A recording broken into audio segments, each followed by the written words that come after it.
लोग चाहते हैं।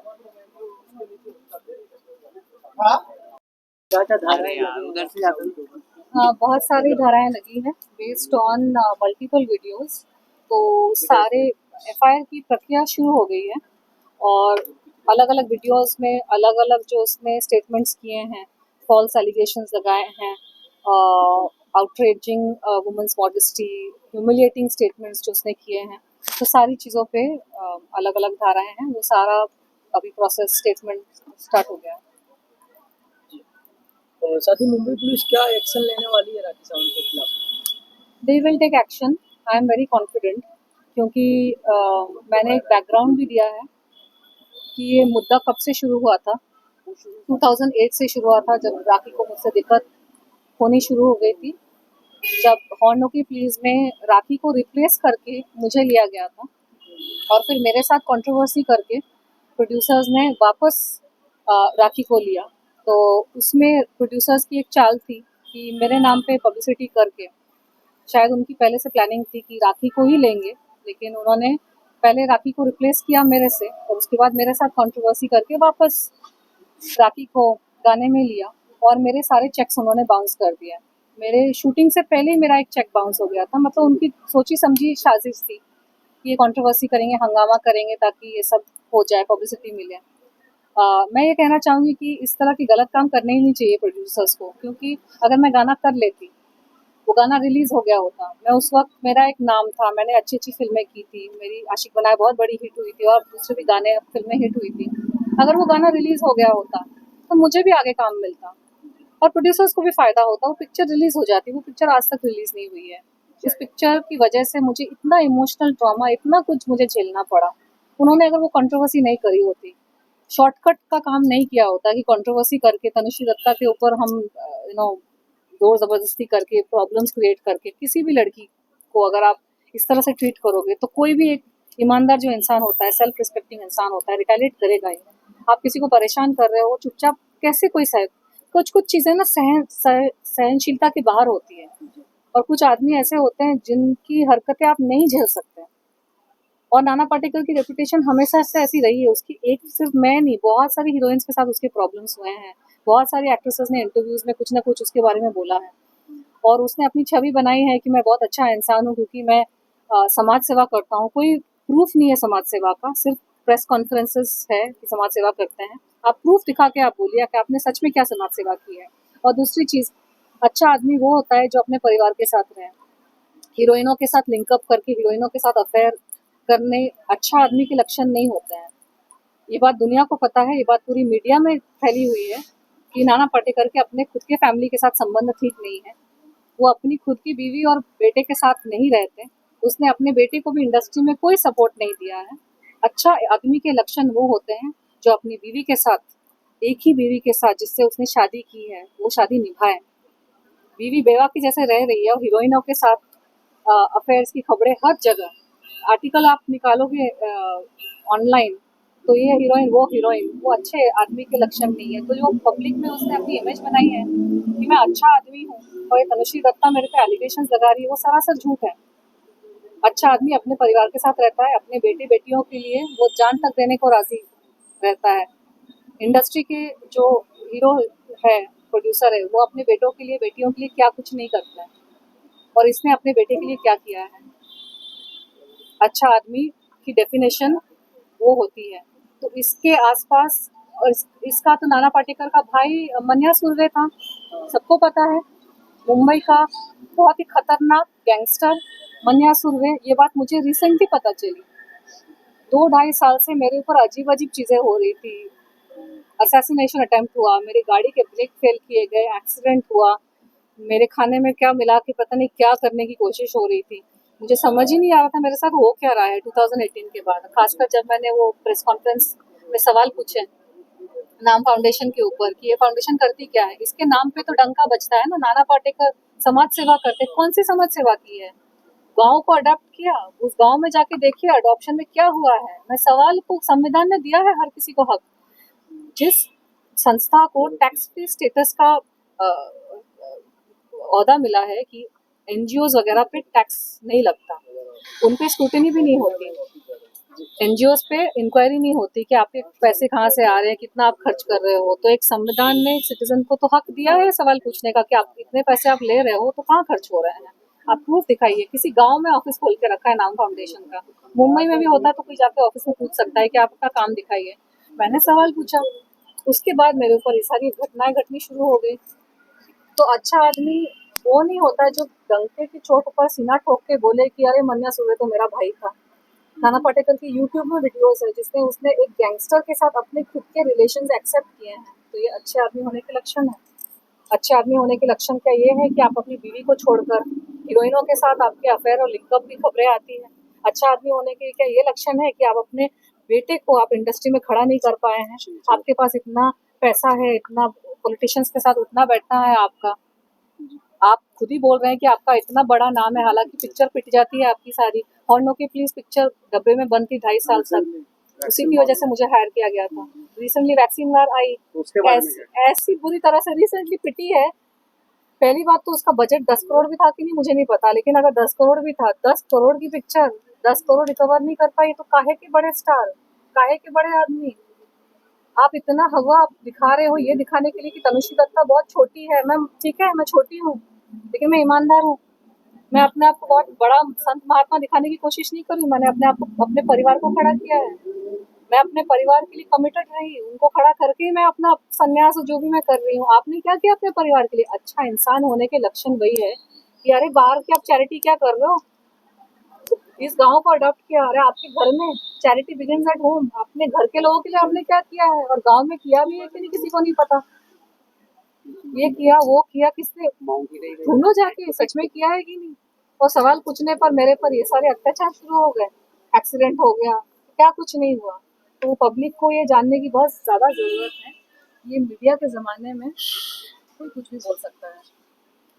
अच्छा आदमी लड़कियों पे हमला नहीं करवाता। जैसे कि आपने मन्या सुरभि का नाम लिया, कोई धमकी वगैरह आ रही है आपको गैंगस्टर की? मुझे ऐसे नाम लेकर तो कोई धमकियां नहीं आई, लेकिन पिछले 2.5 साल में मेरे साथ ऐसी अजीब अजीब घटनाएं घटी है कि आप मतलब और 2 घंटे निकल जाएंगे इस सब। तो मैं ब्रीफ में बहुत ही संक्षिप्त में, मैं इंडिविजुअल इंटरव्यूज में इसका वर्णन कर सकती हूँ।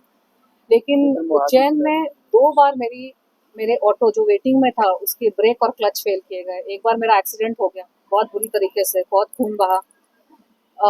एक मेड को मेरे घर पे मैंने रखा था जो कुछ उसके अजीब से कॉन्टैक्ट्स थे, बहुत सारे झूठ वूठ बोल के आई थी। उसने मेरे खाने पानी में कुछ मिला रही थी जिसकी वजह से मेरी तबीयत बहुत मतलब मरने जैसी हालत हो गई थी। वो एक घटना घटी। फिर एक बार मुझे किसी जगह पे धोखे से ले जाने की कोशिश की गई और वहाँ ले जाके मेरे साथ पता नहीं क्या करते हैं, लेकिन वो मैं समझ गई कि सेटअप है, सुपारी है, तो मैं वहाँ से हट के निकल गई। सारी चीज़ें अलग अलग फ़ोन कॉल्स आना, धोखे से मुझे इम्पर्सनेशन करके मुझे फंसाने की कोशिश करना, मुझे पागल प्रूव करने की कोशिश करना, कमेंट्स करके, वीडियोस बना के, आर्टिकल्स छपवा के कि ये, क्योंकि मैं अध्यात्म से जुड़ी हूँ तो मेरी जीवन शैली नॉर्मल इंसान से अलग है। जो अध्यात्म से जुड़ा है उसका मार्ग ही अलग है। मैं मीडिया में इसलिए हूँ क्योंकि मैं यहाँ पे कल्याण करना चाहती हूँ और मीडिया मेरा फील्ड है। तो अलग अलग चीज़ों से मुझे प्रूफ करने की कोशिश कर रहे थे कि ये, ताकि जब मेरा मर्डर हो तो ये सुसाइड प्रूफ कर सके। खाने में चीज़ें मिला दी ताकि जब मर्डर हो तो ये प्रूफ कर सके कि अरे ये तो बीमारी से मर गई या हार्ट अटैक से मर गई। एक हेल्दी इंसान को अगर आप गलत गलत दवाइयाँ मिला के खिला दोगे ना तो इंसान ऐसे ही मर जाएगा। तो ये सारी चीज़ें मेरे साथ हुई, लेकिन भगवान है ना, वो इन शैतानों से कहीं बड़ा है। और जिसने भगवान ने डिसाइड करके रखा है कि ये तो जिंदा रहेगी तो कोई मेरा कुछ बिगाड़ नहीं सकता। तो अब मैं एक्शन, एक तो मुद्दा शुरू हुआ है राखी का, वो उसी मुद्दे से कनेक्टेड है क्योंकि मीटू मूवमेंट के टाइम पे एफआईआर दर्ज हो गए हैं ना राखी सावंत के ऊपर? वही प्रक्रिया चल रही है, वही प्रक्रिया चल रही है। अच्छा मैम, फाइनली मैम, आप मानती हैं कि जो भी जितने भी अटैक्स हुए आप पे, जो भी आरोप लगाया है, जैसे कि आर्टिकल्स की बात करें तो सभी नाना पाटेकर के थ्रू कराया गया, तो कहीं ना कहीं उन्हीं का नाम आ रहा है आपके? मेरे और तो कोई दुश्मन है नहीं। मैं वैसी तो हूँ नहीं राखी सावंत के जैसे कि हर साल किसी नए इंसान को लेकर उस पर एलिगेशन लगाना शुरू कर दूँ। मुझ में उतना संयम है और क्लैरिटी है। मैंने इतनी सारी पिक्चरें की। कभी आप लोगों ने सुना कि मेरे किसी सेट पे झगड़े हुए हैं? कभी आप लोगों ने सुना कि किसी हीरो के साथ मेरी फाइट हुई या किसी हीरोइन के साथ मेरी फाइट हुई? मैंने 16 फिल्में करी हैं, मेरी फिल्में हिट गई है। मैंने 5 साल मैंने जम के काम किया। मैंने हंड्रेड्स ऑफ स्टेज शोज किए हैं, मैंने इवेंट्स किए, ब्रांड्स का काम किया। कभी आपने सुना कि कहीं मेरी झड़प हुई, मेरी कहीं फाइट हुई? मुझे जहाँ पे जिससे साथ तकलीफ हुई, मैं तो उसी मुद्दे पे आज भी अड़ी हूँ। मैं हर रोज हर साल नए नए लोगों के ऊपर एलिगेशन तो लगाती नहीं हूँ। मैं ईमानदारी से काम करती हूँ चुपचाप। जिन लोगों ने मेरे साथ काम किया है, अच्छे से काम किया, आप उनको जाकर पूछो मेरी रेपुटेशन कितनी अच्छी है। इस नाना पाटेकर ने, इस राखी सावंत ने मेरी रेपुटेशन की धज्जियां उड़ा दी ना, मुझे यहाँ काम चैन से काम करने दिया। अमेरिका में भी जाके मुझे कामकाज को लेकर बहुत तकलीफें हुई, अलग अलग झूठे झूठे एलिगेशंस लगाए, पर्सनल लाइफ पे अटैक किए, झूठे एलिगेशंस लगाए, शादी वादी की चीज़ें मेरी स्पॉइल हो गई। तो ये शैतानी लोग हैं, इनकी शैतानी प्रवृत्ति है, इनको झूठ के बेसिस पर अपना साम्राज्य चलाना है, और उनको ये भी पसंद नहीं है कि कोई उनको आईना दिखाए। ये प्रताड़ित करेंगे सामने वाले को और चाहेंगे कि सामने वाला प्रताड़ित हो जाए और चुपचाप सह ले। अरे भाई क्यों सहे? भगवान ने पैदा किया है, धरती पे लाया है, ईमानदारी से अपनी रोटी कमाती हूँ, किसी के बाप का नहीं खाती मैं। मुझे चैन से जीने दो, मुझे चैन से काम करने दो, बस यही मेरी इच्छा है। न मेरी कोई एम्बिशन थी कि मैं कोई महारानी बन जाऊं। परेशान भी करेंगे, कंप्लेन भी मत करो, कुछ बोलो भी मत। क्या है यार, क्या हो रहा है यहाँ पे? अच्छा तनुश्री मैम, एकाएक क्या बात हो गई जो कि 4 साल के बाद तनुश्री दत्ता जाग गई और कंप्लेन करने आ गई? इसके पहले क्यों नहीं कंप्लेन की नाना पाटेकर के खिलाफ इस तरह की? नहीं, जागने की बात नहीं है। नाना पाटेकर के खिलाफ तो 2018 में कंप्लेन मेरी दर्ज हो गई थी।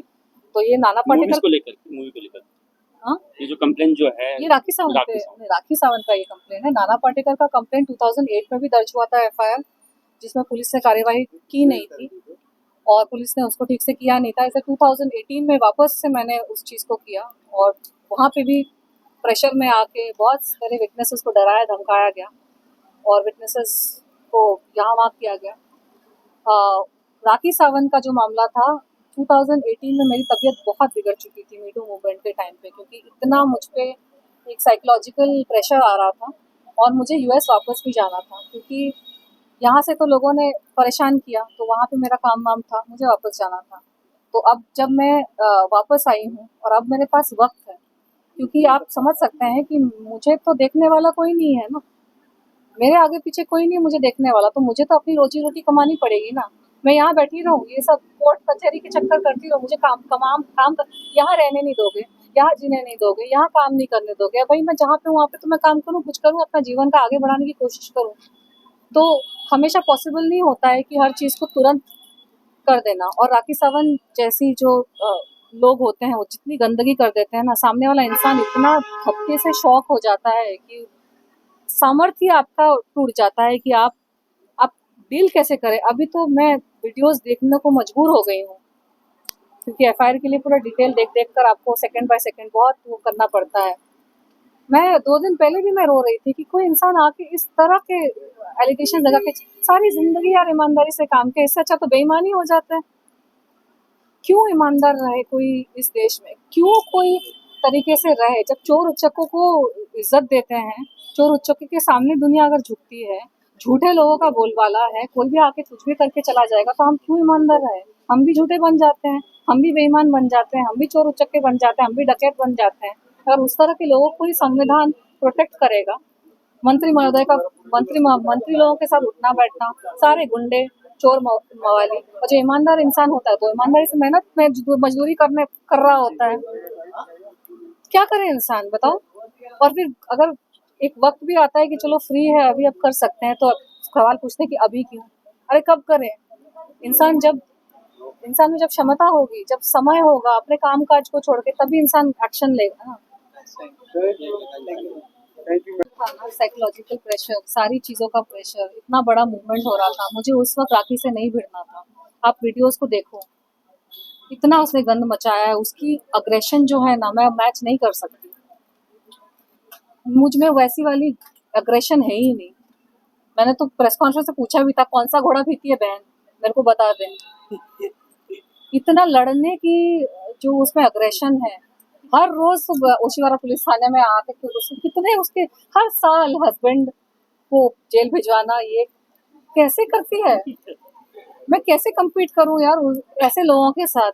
ये जो शैतानी और जो दैत्य वाली जो शक्तियां हैं ना, मुझे शायद थोड़ी और कुछ साधना करनी पड़ेगी इन लोगों से लड़ने के लिए, शक्ति प्राप्त करने के लिए। मैं अभी कुछ दिन पहले भगवान से बोल रही थी कि अब मुझे ना शक्ति दो, लड़ने के लिए शक्ति दो, मैं थक जाती हूँ। मैं हफ्ते भर पहले मैंने प्रेस कॉन्फ्रेंसेस किए, इंटरव्यूज किए। मैं पिछले एक हफ्ता पूरा मैं थकी हुई थी, बीमार हो गई थी, थोड़ा सा उठ नहीं पा रही थी, ज़्यादा शक्ति नहीं थी। मैंने अपना कुछ कुछ किया, अपनी साधना शुरू की। अब थोड़ा सा एनर्जी आया है, एफआईआर करना है तो ये मैं कर रही हूँ। ये प्रक्रिया इसकी है, करनी पड़ेगी। और मैं चाहती हूँ कि इस तरह के लोगों को पब्लिक बोल देना बंद कर दे, क्योंकि पब्लिक इनको जाने देती है, इनकी कॉमेडी में आ जाती है, लेकिन कॉमेडी की आड़ में आप किसी की ज़िंदगी खराब कर रहे हो, ये सही नहीं है। इंसान इंसानियत छोड़ देगा, अपनी अपनी ईमानदारी छोड़ देगा जब यंग जनरेशन देखेगी ना कि इस तरह के लोग कुछ भी करके निकल जाता है, ये सही नहीं है।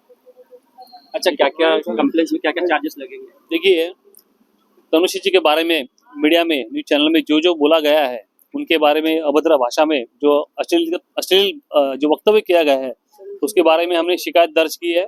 उसकी अभी सब प्रक्रिया चालू है। अभी हम सारा डिटेल अभी डिस्क्लोज नहीं कर सकते, क्या क्या हो रहा है क्या नहीं हो रहा है। सारे वीडियोस वगैरह हमने आज जमा किए, उसका पंचनामा हो चुका है वीडियोस का, और वो सारे वीडियोस हमने पुलिस स्टेशन में जमा किए हैं और ये प्रक्रिया चालू है, अभी जारी है, कल तक जारी रहेगी। और कल आपको इसके बारे में फाइनल जो एफआईआर के बारे में कल आपको जानकारी मिल जाएगी। मैं एक बात कहना चाहती हूँ, बहुत सारे लोग ना मेरे पे एलिगेशन लगाते हैं, मीडिया पब्लिसिटी। मेरा करियर इतना अच्छा चल रहा था ना 2008 इंसिडेंट के पहले, कि मुझे कोई मीडिया पब्लिसिटी की ज़रूरत नहीं थी। ये शैतानी लोग आके हम जैसे लोगों को परेशान करते हैं अपनी मीडिया पब्लिसिटी करने के लिए, फिर हम पे उल्टा एलिगेशन लगाते हैं, उल्टा चोर कोतवाल को डांटे कि आप कर रहे हो पब्लिसिटी के लिए। किसी इंसान को क्या हक नहीं है अपनी हक की लड़ाई लड़ने का? आप कुछ भी मुझे बोल के चले जाओगे, आप कैसे भी मेरे साथ बर्ताव करके चले जाओगे, मैं रिटेलिएट नहीं कर सकती हूँ। और जब कोई रिटेलिएट करेगा तो उस पर उल्टा एलिगेशन लगाओ कि मीडिया पब्लिसिटी। मुझे ज़रूरत है मीडिया पब्लिसिटी की, मैं अगर काम कर लूँगी ना, स्क्रीन पे आ जाऊँगी, वो 10,000 कंट्रोवर्सीज के ज़्यादा उससे मुझे पब्लिसिटी मिलेगी। अगर वो हॉर्नो के पीछे गाना उन्होंने मुझे शूट करने दिया होता सुकून से, शांति से, बिना परेशान किए हुए, उस गाने से मुझे ज़्यादा पब्लिसिटी मिलती, उस गाने से मुझे आगे भी काम मिलता। तो क्या कोई इंसान अपने ऊपर ये सारी अत्याचार होने देगा? पब्लिसिटी क्या? राखी सावंत और मेरा सर बहुत अलग है। मुझे लीड रोल्स मिल रहे थे, मुझे गाने मेरे हिट थे, मुझे काम मिला, मैं मिस इंडिया हूँ। मुझे नहीं ज़रूरत है सड़क पे आके पब्लिसिटी का। मेरी एनर्जी नहीं होती है ये सब कोर्ट कचहरी ये सब करने की, लेकिन करना पड़ रहा है अपने हक के लिए।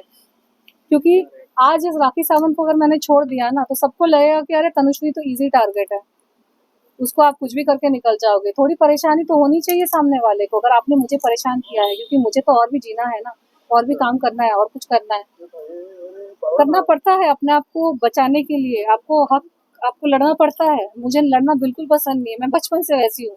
मुझे लड़ना पसंद नहीं है, मुझे दो जोर आवाज में बात करना पसंद नहीं है, तू मैं पसंद नहीं है। लेकिन इन शैतानों ने, इन महिषासुरों ने मुझे फोर्स कर